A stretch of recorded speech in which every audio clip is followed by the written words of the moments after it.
자, 21번부터 25번까지는 서술형 문제네요. 64페이지 문제입니다. 이 5문제 해결해 보도록 합시다. 조건을 이용해서 주어진 값을 구하는 문제입니다. 27은 3의 거듭제곱으로 표현할 수 있겠죠? 27분의 1에 마이너스 4의 a제곱을 다르게 변형을 해보면 이렇게 바꿀 수 있겠습니다. 27분의 1은 3의 마이너스 세제곱이죠? 이렇게 해요. 그럼 지수법칙에 의해서 이것은 3의 12의 a제곱이 되겠고, 또 지수법칙에 의해서 이것은 이렇게 표현할 수 있습니다. 문제의 조건에서 3의 a제곱이 2라고 주어졌으니까 이 값은 2의 12제곱이 되겠죠? 21번의 답은 2의 12제곱이 됩니다.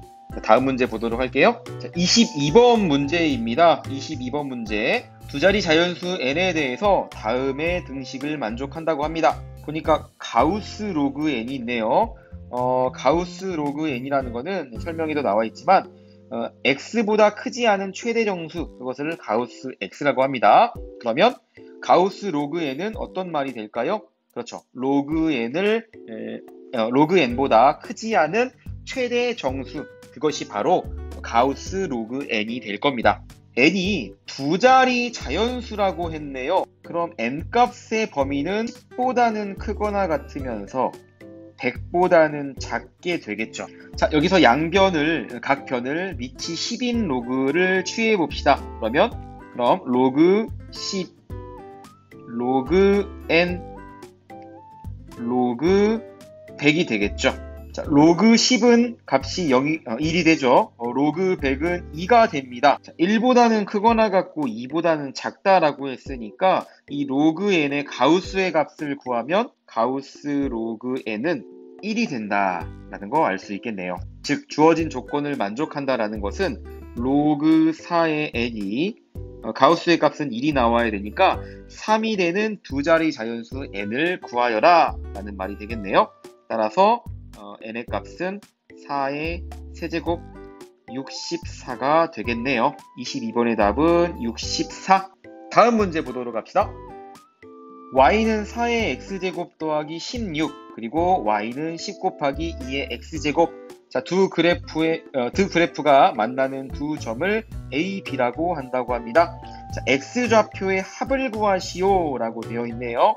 그래프의 교점을 A, B라고 했어요. 그러면 둘을 연립해서 4의 x제곱 더하기 16이 10 곱하기 2의 x제곱이 되는 x값을 구하는 문제가 되겠습니다. 2의 x제곱을 t라고 치환해 볼게요. 그러면 t는 0보다 큰 값을 갖게 되겠죠? 주어진 식은 이렇게 쓸 수 있습니다.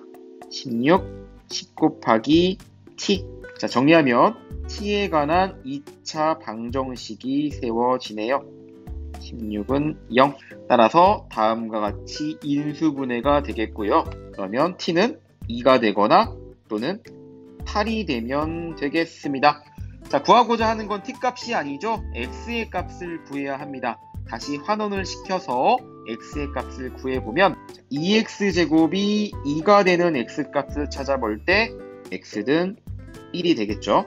그리고 2의 x제곱이 8이 되는 x값을 찾아보면 x는 3이 된다라는 걸 알 수 있습니다. 그럼 두 가지 값을 더하게 되면 결과는 4가 나온다라는 걸 알 수가 있겠네요. 자, 다음은 24번 문제를 살펴보도록 합시다. 자, 함수가 로그 함수가 주어졌습니다. 두 점을 지나는 로그 함수가 있는데 점근선의 방정식을 구하여라. 점근선의 방정식 마이너스 1,0과 0,2를 지난다 라고 했으니까 차례대로 값을 대입해 볼까요? 자, x 대신에 마이너스 1, y 대신에 0을 대입해 봅시다. 0은 로그 2의 마이너스 a 플러스 b가 되겠죠? 따라서 마이너스 a 플러스 b는 1이 된다라는 걸 알 수가 있겠죠. 자, 두 번째, x는 0, y 대신에 2를 대입해 봅시다. 그럼 2는 로그 2에 x에 0을 대입하니까 진수는 b가 되겠죠. 따라서 b의 값이 4가 나온다라는 걸 알 수 있습니다. 자, 이 b 값을 아까 구한 마이너스 a 더하기 b에다가 대입을 하면 a 값을 찾을 수가 있겠죠. a의 값은 3이 나온다는 걸 알 수가 있겠네요. 조건을 만족하는 로그 함수는 y는 로그 2의 a 값이 3이니까 3x 더하기 4가 된다라는 걸 알 수 있습니다. 자, 우리는 이 식으로부터 점근선의 방정식을 찾아야 돼요. 점근선의 방정식, 로그 함수의 점근선의 방정식 구하는 방법은 진수가 0이 되는 x값을 찾으면 된다. 그렇죠? 따라서 점근선의 방정식은 x는 마이너스 3분의 4가 되겠습니다. 이렇게 해서 24번의 답을 찾아봤네요. 자, 다음 문제 보도록 합시다. 자, 25번 문제 보도록 합시다. 다음과 같은 문장제 문제, 처음부터 읽기보다는 구하고자 하는 게 무엇인지 그리고 조건이 무엇인지를 살펴보면 훨씬 빠르고 쉽게 이해할 수 있다라고 얘기했었죠. 자, 구하고자 하는 것은 요거의 값을 구하시오. 그럼 E1과 E2가 어떻게 정의되어 있는지를 먼저 봐야겠죠. 자, 25번 문제를 훑어보니까 다음과 같은 관계식이 있네요. E와 M 사이의 관계식이 있습니다. 자, 그러면 이 E가 의미하는 게 뭔지, M이 의미하는 게 뭔지를 찾아봅시다. 문제를 쭉 눈으로 훑어보니까 M은 이렇게 설명이 되어 있네요. 리터 규모를 M이라고 한다. 그리고 E는 에너지를 E라고 한다라고 했습니다. 그리고 문제 하단을 보니까 이런 말이 있네요. 리터 규모 5인 지진의 에너지를 E1이라고 한다. 리터 규모가 5인 지진의 에너지를 E1이라고 한대요. 다음, 리터 규모가 3인 지진의 에너지를 E2라고 한다. 그럼 E1과 E2에 관한 관계식이 다음의 네모칸을 이용하면 로그 E1은, 자, 이 E1이라는 건 리터 규모가 5인 지진의 에너지라고 했잖아요. 11.8 더하기 1.5의 M 곱하기 5요. 이렇게. 그 다음에 E2에 관한 식으로는 로그 E2는 리터 규모가 3인 지진의 에너지를 E2라고 했습니다. M 값이 3이라는 얘기겠죠. 11.8 더하기 1.5 곱하기 3. 자, 위의 식에서 아래 식을 빼봅시다. 좌변의 식은 로그 E1 마이너스 로그 E2가 되겠고요.